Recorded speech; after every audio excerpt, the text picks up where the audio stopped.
The United Self-Defense Forces of Colombia was a Colombian paramilitary and drug trafficking group which was an active belligerent in the Colombian armed conflict during the period from 1997 to 2006. The AUC was responsible for attacks against the FARC and ELN rebel groups as well as numerous attacks against civilians beginning in 1997 with the Mapiripan massacre. The militia had its roots in the 1980s when militias were established by drugs lords to combat rebel kidnappings and extortion. In April 1997 the AUC was formed through a merger, orchestrated by the ACCU, of local right-wing militias, each intending to protect different local economic, social and political interests by fighting left-wing insurgents in their areas. The organization was initially led by Carlos Casterno until his murder in 2004, and the organization was believed to have links to some local military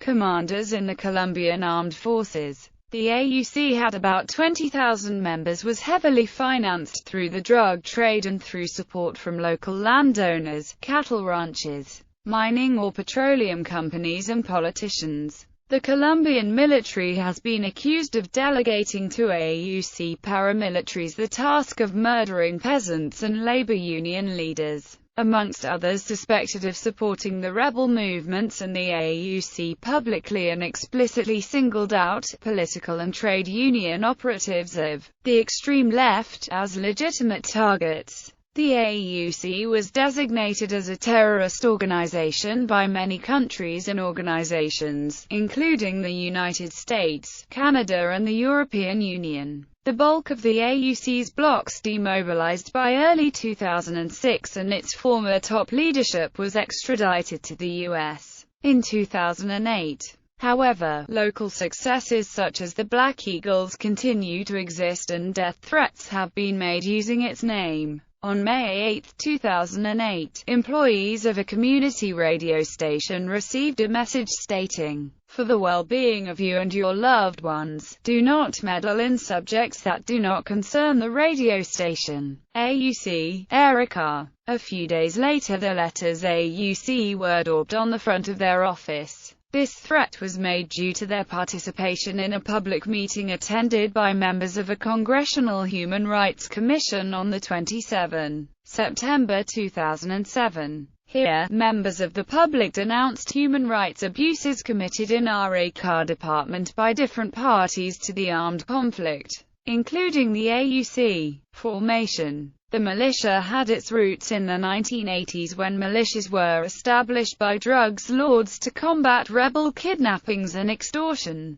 In April 1997 the AUC was formally established by merging local right-wing militias, a process which was orchestrated by the militia group ACCU. Each of the AUC blocks was intent on protecting different local economic, social and political interests by fighting left-wing insurgents in their areas. Activities. The AUC's main enemies were the leftist insurgency groups Revolutionary Armed Forces of Colombia and the National Liberation Army. The AUC was designated as a terrorist organization by many countries and organizations, including the United States, Canada and the European Union. The U.S. State Department added the AUC to the list in 2001, condemning it for massacres, torture, and other human rights abuses against civilians. According to the Colombian National Police, in the first 10 months of 2000 the AUC conducted 804 assassinations, 203 kidnappings, and 75 massacres with 507 victims. The AUC claims the victims were mostly guerrillas or sympathizers. Combat tactics consist of conventional and guerrilla operations against main force insurgent units. AUC clashes with military and police units gradually increased, although the group has traditionally been friendly with government security forces. A February 2005 report by the Office of the United Nations High Commissioner for Human Rights reported that, during 2004, the AUC was responsible for 342 cases of violations of the cessation of hostilities. These include the presumed reincorporation of demobilized persons into its ranks, massacres, forced displacements, selective and systematic homicides, kidnappings, rape, disappearances, threats, intimidation and lootings. These actions took place in 11 departments and targeted the civilian population, in many cases indigenous communities. Human Rights Watch reports allege that numerous elements within the Colombian military and police have collaborated or continue to tolerate local AUC paramilitary groups, under the leadership of Salvatore Mancuso, son of Italian immigrants. The AUC maintained close links with the Calabrian Ndrangheta concerning cocaine trafficking. One of the AUC's targets has been Colombian trade unions.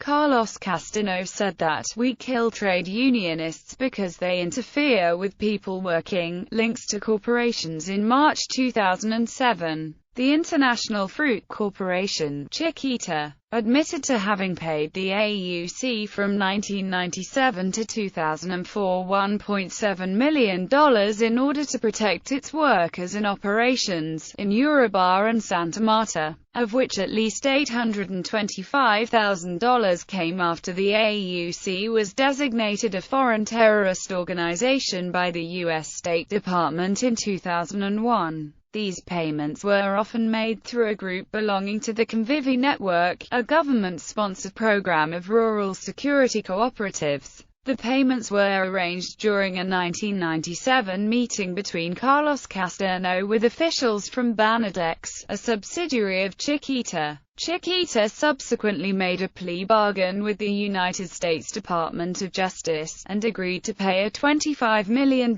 fine. Colombia's Attorney General, Mario E. Garin, also opened a case on Chiquita. He stated that he will request the extradition of 8 Chiquita officials connected to the case. He has also charged Chiquita of using one of their ships to smuggle weapons for the AUC. These charges were first brought ahead in a 2003 report from the Organization of American States. Later, Attorney General E. Garin contradicted himself by claiming the extraditions could not be completed since the implicated persons had not been identified and charged. Specifically, E. Garin asserted, "There are indeed some Chiquita brands directors, but we are not able to ask for them in extradition. Rather, we have to have some information contained in the agreement reached with the U.S. court that includes a confidentiality agreement. Nonetheless, specific information on the identities of the Chiquita directors, executives, and senior employees, namely Cyrus Freitime Jr., Roderick M. Hills, Robert Olson, Morton Arzon, Jeffrey D. Benjamin, Stephen Stanbrook, Dirk I. Yeager, Jamie Serra, Robert F. Kistenberger, James B. Riley, Robert W. Fisher, Carl H. Linder, Keith Linder, and Stephen Warshaw, have already been presented before the Attorney General's office.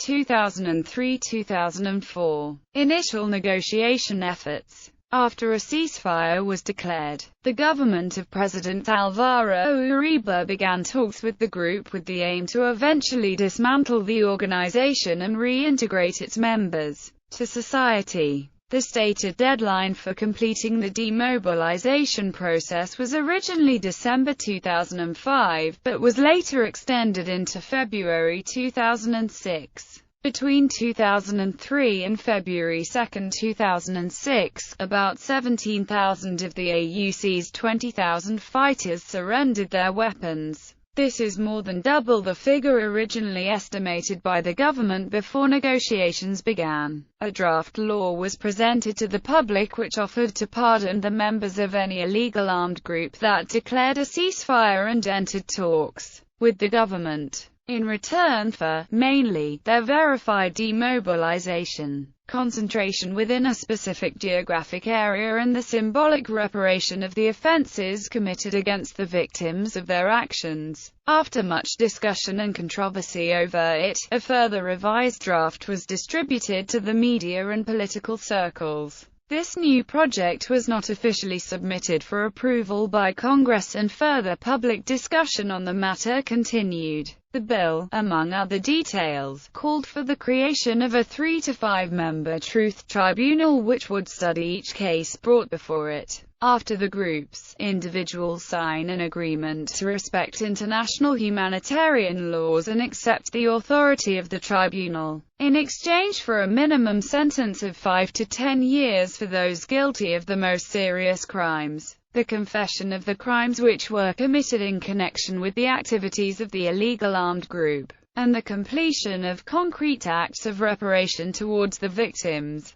If the tribunal were to deny the benefits to anyone, there would be no possibility of reconsideration. However, the president would be able to veto individuals who did receive a favorable sentence. This new draft version of the law would have been in effect only until the 31st of December 2006. Human Rights Watch spokesman José Miguel Vivanco publicly stated, during one of the final audiences which were created to discuss aspects of the original bill, that the new proposition seemed to be considerably more in line with international standards, at first glance, but that more needed to be done in order to fully resolve the issue. Salvatore Mancuso, one of the AUC's main commanders, publicly expressed that he was against both any potential extradition of either himself or his comrades in arms to the USA and refused spending any day in jail. Also, there have been internal conflicts within the illegal organization, as other AUC leaders have mutually accused each other of being tainted with narco-trafficking, and the troops have even met in combat.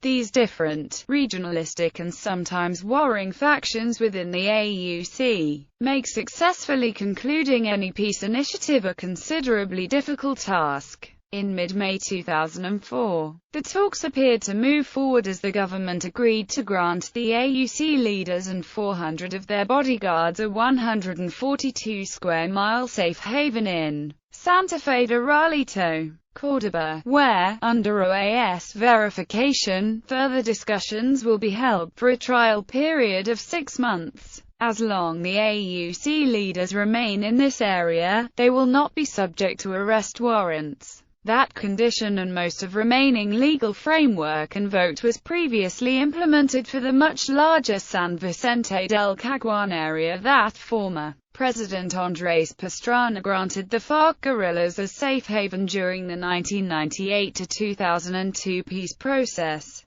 But there are differences. The local, state and police authorities will not leave the zone, so Colombian laws will still be fully applicable within its limits. The paramilitary leaders will require special permission to leave and re-enter the zone, and government prosecutors will be allowed to operate inside it in order to investigate criminal offenses. Disappearance and death of Carlos Casterno. Paramilitary leader Carlos Mauricio Garcia alias Do Bolsero, or Rodrigo, who since the 1980s had been a close associate of Casterno within the AUC, was found dead on 30 May 2004. He had strongly objected to what he considered an improperly close relationship between the AUC and drug traffickers, and was also opposed to the group's talks with the government. 00 had fallen into disgrace in recent years, leading to the formation of his own independent bloc Metro, which operated in the Antioquia area until it was exterminated by rival paramilitary commanders from the AUC mainstream. Separately, in events which remain clouded and confusing, former AUC Supreme Leader Carlos Casterno, who had become relatively isolated from the organization, apparently suffered an attempt on his life on 16 April 2004, presumably at the hands of either his own bodyguards, those of rival paramilitary troops, or perhaps even other entities altogether. Acting AUC commanders claim to believe that there was an accidental exchange of gunfire between his bodyguards and a separate group of paramilitary fighters. but that he may still be alive and possibly in hiding. Other independent sources within the group and among its dissident factions claim that he and his men were captured and tortured before being executed and then buried by order of other AUC top leaders, who have become increasingly close to narco-traffickers and the trade. Investigators found a makeshift grave in an unidentified body near the supposed area of the events. Those same sources allege that the bodies of Castano and his other companions were dug up and taken to other locations before the investigators could arrive. It has been speculated in the Colombian and international press that this could be a potential blow to the peace process, as Castano seemed to become relatively critical of the increasing association with narco-traffickers in recent years and more willing to compromise with the Colombian state, and thus the remaining AUC commanders would potentially maintain a much less open negotiating position in the ongoing talks with the Uribe government. The death of AUC co-founder Carlos Castano remained unexplained for 2 years, and was subject of wild and rampant speculation. One of the more exotic rumors stated that unidentified diplomatic sources told the AFP agency that Castano had been spirited away to Israel, via Panama, with U.S. assistance. No specific reasoning or details regarding this claim were produced. The governments of the United States, Colombia, and Israel denied these allegations. Details about Castano's possible fate began to emerge in 2006. The Cali-based Nuevo Diario Occidente reported that an assassin hired by Vicente Castano confessed to the police that he had killed Castano in 2004. This assassin's confessions allowed Colombian authorities to locate Castano's body in August 2006, and DNA tests confirmed its identity in September that year. Possible paramilitary activities in Venezuela. In early May 2004, Venezuelan authorities arrested at least 100 individuals that they accused of being Colombian paramilitaries and of scheming, together with part of the Venezuelan opposition, to begin a series of scheduled attacks against heavily fortified military targets within Caracas, aiming at the overthrow of President Hugo Chavez. The AUC officially denied that they had anything to do with them. President Uribe congratulated the Venezuelan president for the capture and pledged to cooperate with the investigation,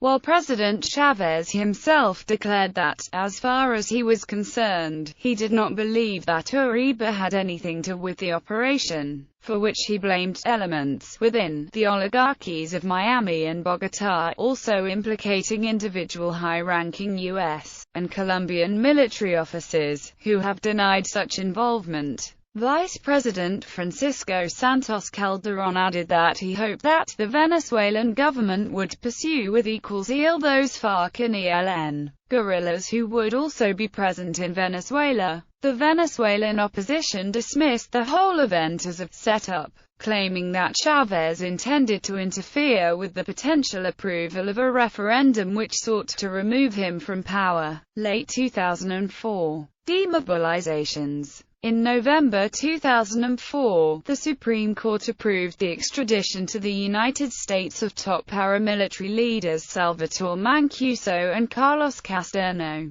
together with that of the guerrilla commander Simon Trinidad, the only one of the men to be in state custody. The court ruled that the 3 U.S. extradition requests, all for charges of drug trafficking and money laundering, respective current Colombian legal procedures, and therefore they could now proceed once the president gave his approval. It has been speculated in the Colombian press that the government would possibly approve the extradition of Salvatore Mancuso, but would delay it for the duration of the peace talks that he and his organization are conducting with the state. Mancuso himself has declared that he will continue to participate in the process despite the Supreme Court's ruling. In early December and late November, there have been new events in the peace negotiations with the AUC. First, several hundred men of the bloc Bananero turned in their weapons and demobilized in order to be reintegrated into civilian life. This group operated in the Yoruba region of northern Antioquia, where the AUC had dislodged the FARC and gained total control in the mid to late 90s.